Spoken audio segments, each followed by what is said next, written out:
Good afternoon. My name is Oscar Patterson, and this is Pembroke Forum. Our guest today is Dale Frye, a professional kickboxer and a stuntman in the movies. Dale, thank you very much for being with us. Hey, a pleasure. First off, kickboxing. I lived in Southeast Asia at one time, and I've watched the Thais kickbox. I wasn't that aware that the sport was popular in this country. Yeah, with Thai boxing, it's been cleaned up a little bit. It's rough enough as it is, but the Thai boxers, they don't use pads, and they allow elbow strikes, and they allow knees, and some of the things that they do is really, really wicked.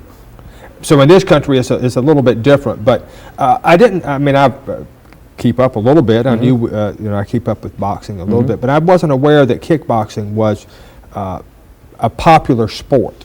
Yeah, it's probably in different parts of the country more so than others, but my manager and trainer is in Greenville, North Carolina. We have quite a school of fighters there, and let's see, my last fight was in Atlantic City, and I've been to France, been to Mexico, and pretty much all over the U.S. So it has its factions, yeah. You hold several belts, I understand. I have a couple of them, yeah, sure do. I have one world title, and I won one in Vegas, a United States title. I just recently lost one of my world titles, so I've got one world title, and that's the one I ride on. In kickboxing, there are weight classes. You are about 145, 150 pounds. That lightweight. Lightweight. Does it go all the way up to heavyweight? Exactly. Super heavyweight even. 200 and how many pounds? 200. I think super heavyweight goes from 210 on. If you're over 210, you're super heavyweight. Those people must be able to do some tremendous damage. Yeah, and you'd be surprised the flexibility of some of the bigger guys like that. One of my sparring partners is like 240, and his flexibility, he's probably more flexible than I am. In a sport such as this, then, does weight or size count for the most advantage? Weight or size? Well, in kickboxing, they match you up. When you fight, you've got to make a certain weight. Okay. My weight, I have to weigh 135 pounds, and that, I'm right now about 150. So, and I'm in the process of having to move up because it takes too much out of me to make that weight.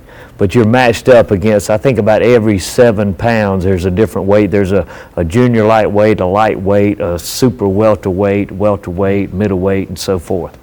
Well, I've heard some people suggest in boxing that the larger the heavyweights, super heavyweights, are not able to move as quickly or as efficiently as the lower weights. I think that a lot of times you see boxers, big guys, that look out of shape. They don't have the look about them as you would think an Evander Holyfield or somebody like that does.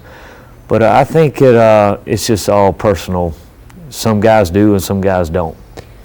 How did you get started in this sport? I think it seems a little unusual for a boy from North Carolina to be involved in a sport that has Asian origins. I can understand that. I started out in boxing. I wrestled in high school, and then I took some karate.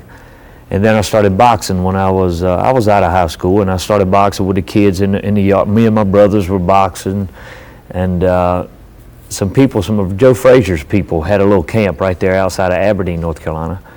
And I went there and learned to box. A fellow by the name of Paul Rivers kind of tucked me under his wing, and he taught me how to box properly. And I boxed. I had like 10 amateur fights. And then I met this guy, my present manager and trainer, Bill McDonald in Greenville, North Carolina, and he said something about getting into kickboxing. I said, look, I'm not interested.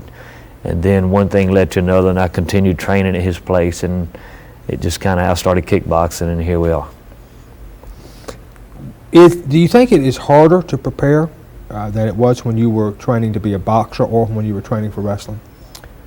Wrestling, boxing, and kickboxing, all the mentality of it is kind of the same, as far as losing weight, but the physical, the one-on-one type thing. Kickboxing is probably a little bit harder physically because there's something about lifting the legs. And fortunately, in kickboxing, the rounds are 2 minutes, where in boxing, the rounds are 3 minutes.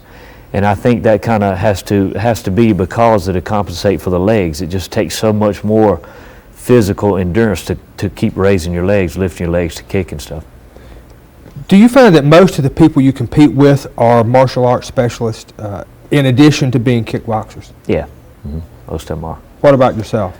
When it first started, the karate people were basically all that were in it. And karate, they used to have a technique where they would do kicks and whatnot, but they had a certain amount of control where they wouldn't actually hit them. And then in boxing, you had guys that were getting hit, and a boxer doesn't care too much about getting hit. It doesn't bother him that much. So the boxers started mixing with the karate people in the kickboxing ring, in the arena of kickboxing. And the boxers would take a few kicks and, and just wade in and hit the karate guys, and boom, they were gone, because they just weren't used to getting hit.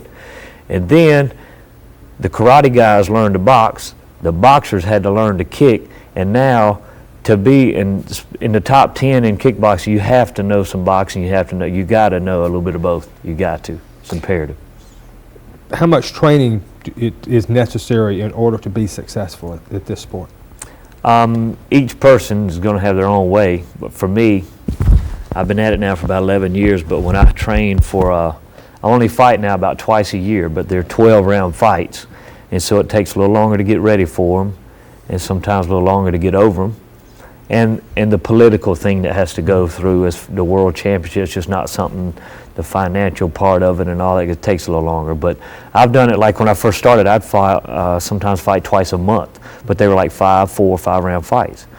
And now it takes me about 6 weeks to get prepared for one. And the first 2 weeks is just a general maintenance, running, hitting heavy bags, kind of training for training, so to speak. And then the last month is pretty, a lot of sparring, jump rope running, same type deal, just more of it.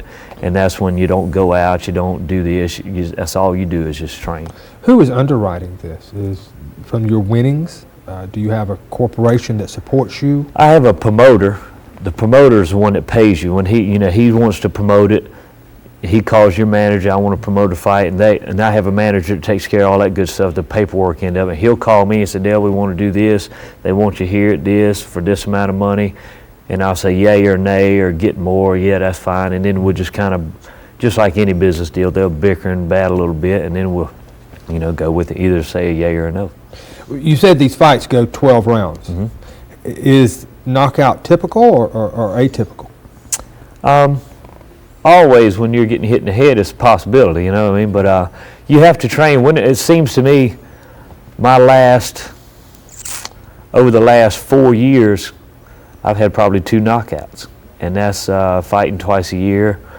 You have to be, when you get to that caliber, the knockout's a little harder to come by, When you are fighting, the fighters I've seen in Thailand mm-hmm. Fight barefoot. Mm-hmm. Here in America, we have pads. We have a foot pad and a shin pad. We have usually 10-ounce gloves. And in training, we wear headgear, but in actual fight, no headgear. But you only fight twice a year. Mm-hmm. What do you do the rest of the time? You aren't, obviously, you said 6 weeks of preparation right. for a fight. Mm-hmm. So that's maybe 3 months a year that's going to be consumed by defending exactly. your titles. But that's not the entire year. There's 9 other months. Exactly. Well, that's when, fortunately, I have a little luck doing the stunt business and the movie business. And I like to play a lot. And anybody that knows me knows that I like to play. I've got a pretty good life, and I'm fortunate to be like I am, and I'm able to. I love to travel. I just came back from New York. I went to Nashville, Tennessee, going to the mountains of North Carolina at the end of this month, and whenever you're training for a fight, you have to commit yourself to that fight, and then when it's over, I like to be. You just can't. For me, I can't do that every other month. Every 3 months. It takes me a while to. It's kind of like eating. When you hadn't eaten for a while, you really want to eat. Mm-hmm. So it's kind of like fighting for me. After several months of not fighting, I start jonesing a little bit for it. You know what I mean? Okay. Now, you said though you do have, this has led you to some extent to being a stunt person in mm-hmm. the movies. Let's move to that a little bit. Okay. I think you have worked on a number of major movies, Teenage Mutant Ninja Turtles, Teenage Mutant Ninja Turtles 2, Cyborg, etc. Mm-hmm. First question was there a relationship between being a kickboxer and becoming a stunt person in the movie? Yeah, I've been real fortunate with my movie business because that's how I got into the movie business, my kickboxing. And I went right into it where I know a lot of people that have been to school and done this, taking classes, and they've done nowhere near what I've done in the movie business. But kickboxing kind of opened the door for me in the movie business, and Cyborg being my first movie they saw one of my promotional pictures. My brother Bruce handed them one and said, could you know, this and that and the other. And they said, hey, we could use this guy in this movie. So I go down and audition with a guy, with the stunt coordinator, and fortunately was able to get a part there. Met some people through that movie. So when Ninja Turtle came to town, they called me and said, could you audition for this and that and the other? And I said, yeah, I'll be there, and happened to get a part on that. And let's move back to that first movie, Cyborg. That's Jean-Claude Van Damme. Exactly. So he killed me in that movie. I'm sorry? He killed me in that movie. He killed you in that movie. Not literally, evidently. No, I made it through. But you came out of kickboxing, full contact, where the object was obviously to knock out your opponent. Exactly. Suddenly you're confronted with a stunt coordination where the object may not be to knock out your opponent. Right. How do you make that adjustment? That was one of the toughest things for me, and in doing stunt work, especially for the turtle thing, we did a lot of hitting, but in the movie business, no one ever gets hit. Hopefully no one ever gets hit. Once in a while, I mean, I've been hit accidentally and I've hit people accidentally, but it happens when you start rehearsing it. Like for the Turtles movie, we rehearsed for like 2 weeks, different fight scenes before we ever started filming. So when we went to do them, we all had them worked out. And when you rehearse that long and you start doing 8, 9, and 10 takes of different fight scenes and whatnot, you know, people might be getting a little tired, or you know, your mind wanders a little bit, and it happens. But the deal was, I'm used to getting hit and acting like, you know, that was nothing. And here in the movies, you're coming this close to getting hit, and you got to act like, oh man, he really got me. You know, so it was a transition for me. And it's all about acting. That's all it is. It took 2 weeks, you say, to put some of these stunts together.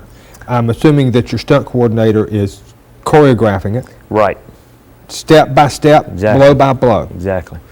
How do you know exactly when to make a certain step or when to throw a certain blow? Okay, what happens is, and this happens in every movie thing, it's Steven Seagal, Jean-Claude. A lot of movies are done like we have. Say you and I were to get in an argument, we have a little stunt fight, we'd work it out right, a couple of swings, boom. We could do something like that within, you know, just a couple of minutes. You say, I'll do this, and you do that, and I'll do that, all right? But in the Turtle movies, some of the fight scenes are so intricate, and there were several of them. They have a book. It's like a playbook, and they know what's going to happen. So we would go, and each stunt character, we'd work with the stunt turtles on it, and everybody would know who was going where, what was it, when it was going to happen, so everybody knew. And we had it worked out by the numbers. But it's just a matter of repetition, going over it and over and over. And one thing in the Turtle movies, because their vision was so, they couldn't see as well, so you really had to have your timing just right. What you say timing? Was there a metronome? Was there something in there that was actually beating off? I've watched dancers work, and I'm trying to see some parallel between dancing and what you're doing here.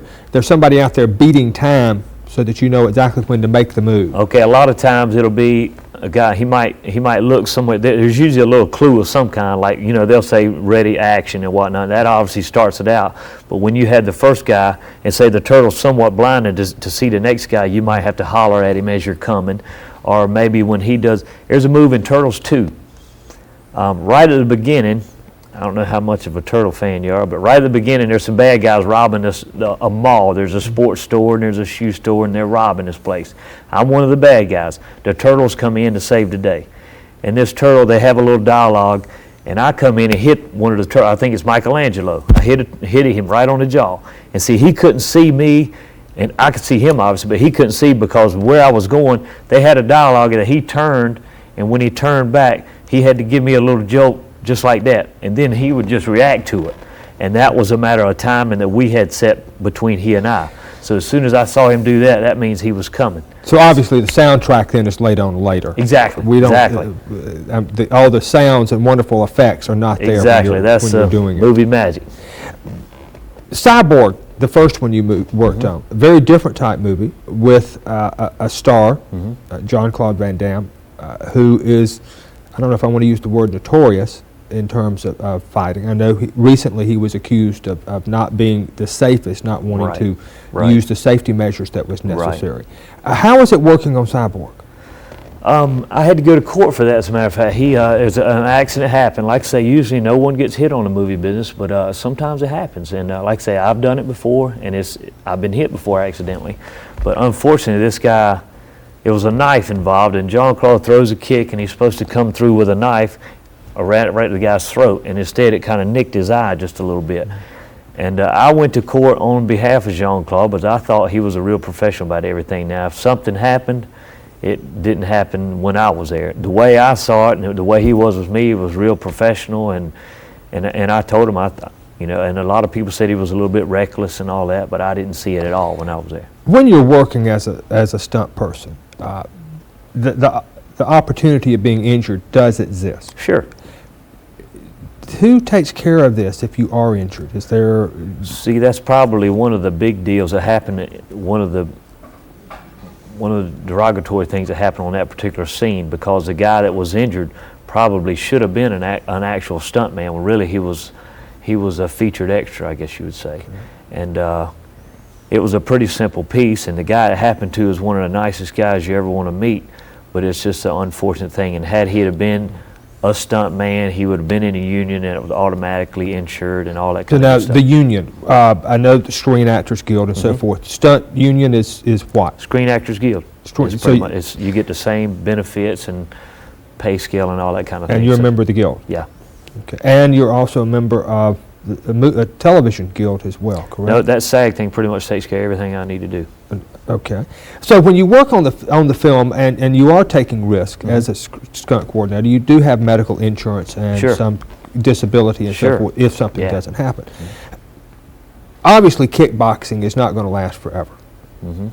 Is stunt work something that can last for you, something that can go on for a number of years? I know some people now that are on up in years and still doing it, you know, still doing some, obviously youth is a virtue in kickboxing and in stunt work, but there's so many more avenues that you could go as far as move. Once you do stunts and maybe you get hurt, you can't do them, you can always maybe go to stunt coordinating or some kind of technical advisor or something like that. But you can see, you know, there's some guys doing car crashes now that could do them way better than I can, and they're way older than I am. But you have done precision driving? Yeah. Where did you learn that? Something you, in Aberdeen? There you go. Learning it where you shouldn't be learning it, probably. Oh, but you have been out, you have done with some Night of the Hunter. You were a driver. Fortunately, I've had some stunt people that have showed me some stuff about stunt driving. In Turtles 2, we did in Turtles 3 it was, the whole scene was cut out, but we had to crash a couple of cars. And you know, when they come, the movie people, they come to you and they give you a Mustang, like the Highway Patrol, those Mustangs, I don't know what they're, Mustang or whatever, 5 whatever. And they say, here's your car, get used to it, you know, and you go out there and do 360s, back 180s, and just do whatever you want to do with it. And you got a stunt coordinator right there telling you, work on this, work on that. So all we had, pretty basic what we had to do, we had to do a little slide and we had to stop at a certain spot. And we were practicing at about 35 miles an hour. So you had to make it look like you're going to hit somebody, but you don't want to obviously hit him, but get as close as you could without hitting him. And so that's basically what we did. But you know, getting ready for that, we were able to do whatever we want to do and tear up some cars. But you're a North Carolina boy, as you indicate. You're born in Aberdeen. You got into kickboxing. That led you into the movies. Are you staying in North Carolina, or are you living in California? For the time being, I've got some friends in California that I just, probably about 6 months ago, I just came from there.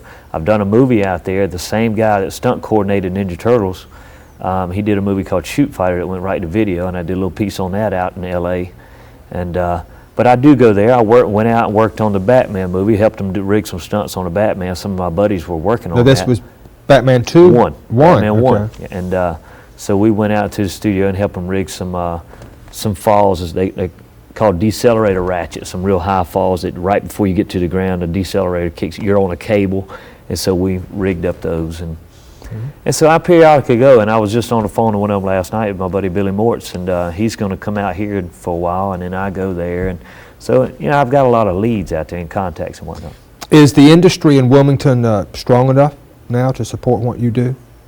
I noticed several of these were made in Wilmington. Yeah, for me it is right now. Now, if I wanted to be 100% stunt man, I mean, go out and hustle and out, no, I'd probably have to at least move around, you know what I mean? But the way I have it right now is between kickboxing and the movie stuff is just about right now.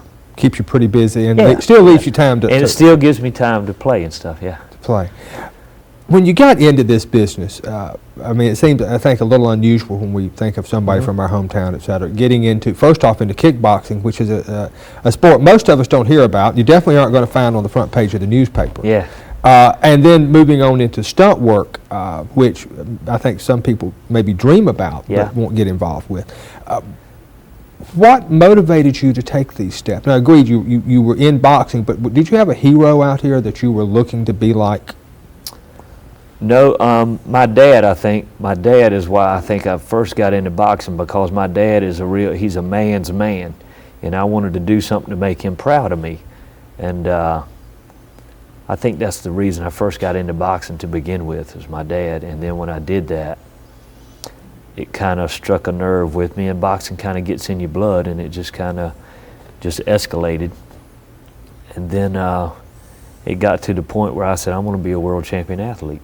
I'm going to be a world champion kickboxer. And I can't remember exactly when I made up my mind to do that, but I remember sitting in a dressing room right before a fight one time, and it's somewhat nerve-wracking. You're getting ready to go out and take a chance on getting knocked out or whatever, but I was back here in the dressing room, and I was thinking to myself, man, why? I mean, this is right before a fight. I said, why do I do this to myself? Why do I put myself through this? And I was sitting about, I mean, I had gloves on, and then it dawned on me. I said, this is it. I said, this is what makes you you. This is what sets you out. I said, this is why you do it, for this very reason. I don't know if it's a fear or what it is. I mean, this is why you do it, to face these things. And it was just, I'm glad I handled it right quick, because I needed to get it together, because I was getting ready to go to the ring. Did you win? Yeah. I understand you have a brother who is also involved in the entertainment industry. He's Brother Bruce. Recording artist. Yep. He's living out in Nashville, Tennessee right now. I just came from Nashville. He did a big showcase thing out there, and they had some record people there looking at him, and fortunately he's a talented guy, and he's working hard. He moved to Nashville, Tennessee probably 2 years ago, didn't know a soul, and now he knows people. You go in any bar out there on Printer's Alley, anywhere, he'll get up to play, and everybody knows him. He knows a lot of people, so he's really making some waves. Yeah, recordings? Yeah. Several. Anything that's up on the charts yet? He's got some stuff they're playing on the radio in Raleigh that, not local stuff that you would hear nationwide, but he's kind of all around that threshold. It's about to go, so to speak. What about for yourself now? What are you looking for the next 5 years? Just continue to doing what you're doing? Obviously not. Now I hope you're going to win another championship or work in a major movie or something. That kind of thing, yeah, sure. If I can keep doing what I'm doing right now, I'll be happy to do it for another 5 years, 10 years even. In either kickboxing or in terms of being a stunt person, major injuries? It happens. It happens. My nose is kind of messed up right now through kickboxing. I did a thing called the Twilight Zone that's coming out sometime this month or next month, and I had to do a little fall over some chairs. I was stunt doubling an actor, Jack Palance, and a fellow by the name of Patrick Bergen, and I had to stunt double this guy, and I had pads on my hip. Fortunately, I was able to wear a jacket, so you can put pads on and the camera can't see them. I had a back pad, knee pads, hip pads, elbow pads, and I did a fall over a wheelchair, over some steps, and fell on my shoulder. And of all the pads I had on, and ended up having to do that again. And they said camera B didn't pick it up or something, and I'm thinking, as a stunt man, you need to just suck up some things and not go crying about it. And fortunately, the next time I did, I landed, it was sweet, whatever it was. I didn't land on my shoulder, but it worked out. And then about a month, I had a little bite in my shoulder for about a month, but it goes and comes. But they have developed capabilities now to give the stunt person as much protection as possible. Sure. I had to go at that same movie, Twilight Zone. I go at Patrick Bergen with a stick, and he steps out of the way, and I go out of a window. But fortunately, it was only like about a 5-foot drop. But my deal is I had to do a quick header or a little flip right out of the window to keep from, I know I didn't want to land this way or that way on my neck, as long as I stay on my head. And they had a pad out there, and it was candy glass, it's called. It looked good, and they had breakaway curtains and breakaway wood. And so, they go to the extreme as being as safe as possible on the movie set, that's for sure.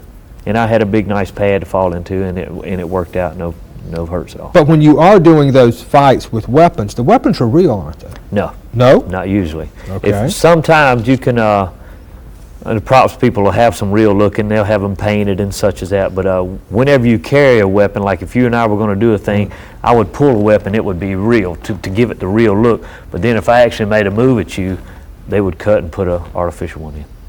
But then what happened with Bruce Lee's son? That, Just an error, a mistake? in my impression, when I first heard about it, I think whenever you have explosions in a movie, they use a squib, it's called. It's a little round stainless steel type thing. Say if I were going to shoot you, they would have a squib up under your shirt. And on the back side of that squib, it's a nice little explosion, depending on what size weapon you're using. On the back side of that squib, there's a little backing, so it won't burn you, and it'll all go out. And in that movie, we were using squibs probably 100 a day sometimes. We had them in the walls, we had them on people, we had them on the table. And I think when he got shot, he had some squibs in a grocery bag he was carrying.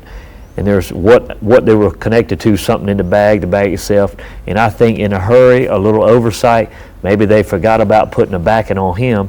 Because like if somebody's gonna get with a machine gun, they'll put like a vest on you and they'll have these squibs hooked up, so when you shoot them, ba-da-da-da. Right. And I think maybe, this is my opinion, maybe when the squibs went off, it exploded and went into him. Just error. Somebody made a mistake. Oversight, yeah. But generally speaking, I mean, I think back to the old days, back to the original days of silent movies. Some of the stunts that were pulled were pretty dangerous. Exactly. Today, you indicated when you fell over the chair, you had all type of pads, etc., on you. Yeah. Well, some of the older fellas that they had some macho things, and I've worked with some of those guys where guys would be looking to lay down a pad, and those guys, man, you don't need a pad for that. But they're the same ones that are getting a new hip next month and all that kind of thing. So you need to be as safe as possible, and fortunately they let you do that. Mr. Frye, thank you for being with us. Pleasure's all mine. Look forward to seeing you in the movies. Good deal. Thank you. So. My name is Oscar Patterson. This has been Pembroke Forum. Our guest today has been Dale Frye, a stunt person and a professional kickboxer. Thank you very much for being with us. We look forward to seeing you again soon. Good afternoon.